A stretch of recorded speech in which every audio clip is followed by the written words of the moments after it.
Oke, kali ini kita akan membahas tentang tenses, bagaimana cara mudah menguasai tenses. Bahkan dalam beberapa menit pun insya Allah Anda akan bisa paham.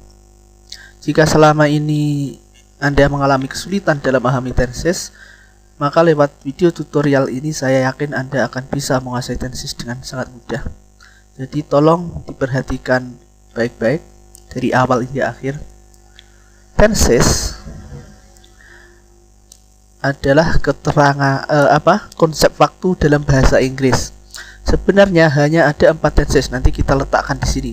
Hanya ada 4 keterangan waktu dalam bahasa Inggris itu. Yang pertama yaitu present itu waktu sekarang. Yang kedua adalah past itu maknanya waktu lampau. Yang ketiga adalah present future atau waktu yang akan datang dari sekarang. Yang keempat adalah past future, waktu yang akan datang dari waktu lampau. Untuk past future ini mungkin agak sulit dipahami, jadi misalkan gini. Kemarin waktu saya akan pergi ke sekolah, saya bertemu Budi misalkan. Jadi akan tapi kemarin, itu past future. Nah, dari masing-masing 4 ini kemudian dikombinasikan dengan 4 sifat, sehingga terciptalah 16 tenses seperti yang kita kenal. Apa saja 4 sifat itu? Yang pertama yaitu simple, sederhana. Yang kedua continuous, berarti sedang berlangsung.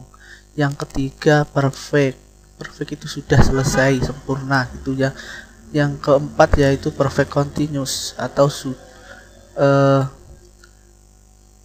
sudah dimulai dari tadi dan masih berlangsung sampai saat ini, itu namanya perfect continuous, sudah dimulai dan masih berlangsung. Oke. Nah, jadi dari sini kita bisa tahu nama-nama dari tenses itu. Yang pertama, kalau ini dengan present dengan simple menjadi simple present seperti ini misalkan. Kita persilangkan. Jadi kalau present dengan simple menjadi simple present. Present dengan continuous namanya menjadi present continuous. Kalau present dengan perfect, present perfect. Present dengan perfect continuous. Nah, kalau sudah bisa satu ini saja, seharusnya sampai bawah sudah paham. Jadi pas dengan simple apa? Oke, saya isi satu-satu dulu. Nah, sudah semua terisi. Nah, sebenarnya dari nama-nama ini saja kita sudah paham apa kegunaannya. Misalkan present continuous, sedang berlangsung di waktu sekarang, berarti sedang saat ini. Saya sedang membuat video tutorial misalkan. Atau misalkan perfect, present perfect, sudah di waktu sekarang. Misalkan saya sudah makan, karena tadi saya barusan makan. Misalkan saya sudah makan. Kalau past perfect misalnya, kemarin waktu dia datang, saya sudah makan misalkan. Jadi sudah tapi di waktu lampau. Oke gitu ya. Jadi kira-kira paham. Kalau paham satu, seharusnya paham semua. Intinya gini, kadang pas itu juga biasa digunakan dalam konteks cerita. Misalkan dalam cerita apa gitu, pengalaman tahun lalu itu. Jadi secara umum menggunakan pas, masa lampau. Jadi kalau dalam cerita itu ada kata akan misalkan, jadi akannya juga akan lampau di sini past future. Kalau ada kata sudah, berarti sudahnya juga sudah lampau. Walaupun kalau diartikan dari bahasa Indonesia tetap sama. Jadi sudah ya sudah, akan ya akan. Tapi karena konteksnya cerita, backgroundnya itu pas, jadi semuanya pas seperti itu. Jadi seharusnya kalau paham ini juga bisa paham. Oke. Untuk selanjutnya bagaimana penggunaannya dalam kalimat? Oke, belum. Kita ini ciri-ciri present itu pasti verb 1. Jadi verb 1 itu verb present. Jadi ada verb satunya gitu. Pas itu verb 2. Verb 2 itu verb pas itu sudah pasti.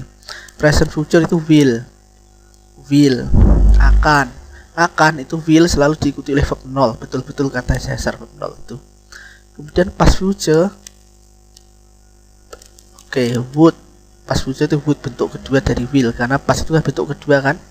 Jadi kalau past future bentuk kedua dari will yaitu would, juga diikuti verb 0. Jadi sama, harus, karena ini model, jadi harus diikuti verb 0. Nah, simple sendiri punya Simple sendiri artinya sederhana, jadi tidak ada tambahan apa-apa. Kalau simple. Continuous itu cirinya yaitu verb ing, jadi pasti ada ing-nya. Kalau perfect itu cirinya pasti menggunakan to be have dan verb 3. Verb 3 itu pasti ada. Perfect continuous, kalau perfect have plus verb 3, kalau continuous ing, jadi kombinasinya have plus verb 3 plus verb ing. Karena verbnya 1, maka verb 3 nya to be. To be verb 3 apa? Been. Jadi have plus been plus verb ing. Oke, jadi ini ciri-cirinya. Anda usah terlalu diambil pusing, ini nanti kalau kita ambil contoh kalimat pasti paham. Oke, ini yang kalimat yang akan kita buat, yang akan kita ubah-ubah sesuai dengan tenses 16 tenses tadi. I write a letter. Oke, simple present tetap berarti I write a letter. Saya menulis sebuah surat, misalkan seminggu sekali, itu menggunakan simple present. Kemudian continuous ditambah ing, jadinya I am writing a letter, karena verb ing itu harus diawali dengan to be. To be present apa? Am atau kalau is dan are gitu ya. Kalau I berarti am, I am writing a letter. Kemudian perfect itu have ditambah verb 3, berarti I have, verb 3 nya writing, written. I have written letter. Kemudian kalau ini present dengan perfect continuous, berarti I have been writing letter. Jadi seperti ini, mudah sekali. Duh, mengapa saya katakan present itu verb 1? Ini kita lihat huruf yang kata yang pertama setelah subjek itu pasti verb 1. Write, am itu juga verb 1, to be verb 1, have itu juga verb 1 walaupun to be di verb 1. Kemudian perfect continuous juga ini verb 1, have. Jadi cirinya present itu huruf pertama setelah subjek itu pasti verb 1. Bukan huruf pertama ya, kata kerja yang pertama itu pasti verb 1 setelah subjek.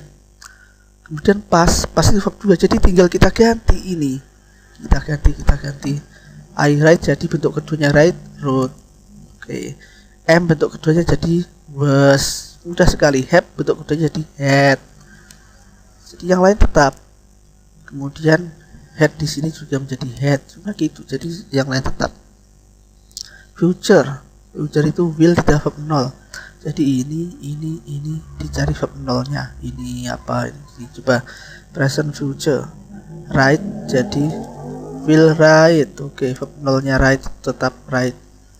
Kemudian I am writing, verb 0-nya am, to be itu apa? Be. Jadi I will be writing. Ini juga I will have. Kemudian ini juga I will have. Nah, kemudian past future itu juga diikuti oleh verb 0, jadi will 0. Jadi tinggal will kita ganti dengan would. Gampang sekali ini. Jadi cuman untuk menunjukkan pas kita ganti dengan would. Iya semua. Oke. Jadi seperti itu. Oke, dari situ seharusnya sudah paham. Bahkan saya rasa sebenarnya untuk kapan digunakan juga paham. Tapi untuk lebih jelasnya nanti saya akan sertakan juga video kedua, sebuah cerita yang langsung berisi 16 tenses ini dalam penggunaan. Jadi biar bisa lebih paham kapan digunakan. Oke, saya rasa paham. Coba kalau sudah paham, kata I go to school ini kalian ubah dalam 16 tenses seperti yang saya contohkan tadi. Oke, silahkan. Kalau sudah paham, maka seharusnya jawabannya adalah seperti ini. Oke, kalau belum seperti ini berarti belum paham. Oke, saya rasa selesai untuk kali ini, untuk video tutorial kita kali ini. Kita lanjutkan untuk video tutorial berikutnya, yaitu tentang penggunaan dari masing-masing tenses ini biar kita lebih bisa menguasai. Dan untuk saat ini saya akhiri dulu. Sampai jumpa, semoga bermanfaat.